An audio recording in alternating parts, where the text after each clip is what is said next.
Asia Siowo! Witajcie!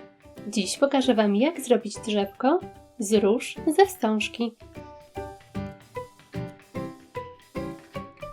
Szczegółową listę wszystkich potrzebnych przedmiotów znajdziecie w opisie tego filmu.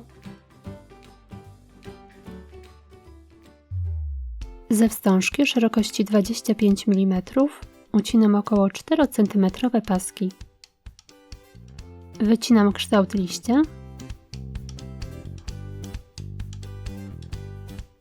Nacinam.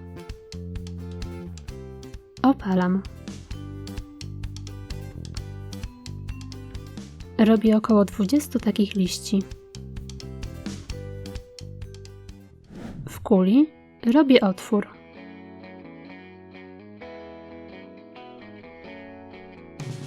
Przyklejam liście.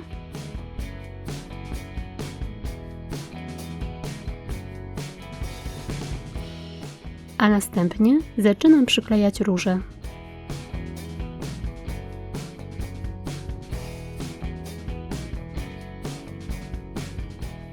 Liście mocuję do kwiatów.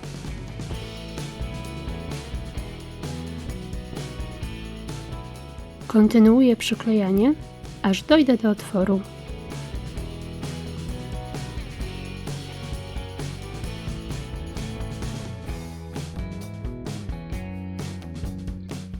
Tutaj przyklejam liście.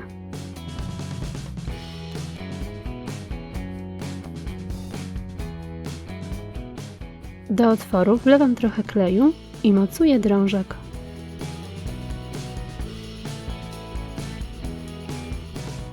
Całość umieszczam w doniczce wypełnionej gąbką. Maskuję sizalem.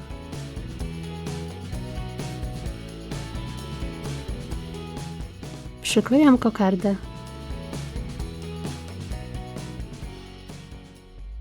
I gotowe! Takie drzewko będzie piękną dekoracją i wspaniałym pomysłem na prezent. Zajrzyjcie na mój kanał, gdzie znajdziecie więcej filmików z kwiatami ze wstążki. Na dziś to tyle. Pozdrawiam! Pa, pa!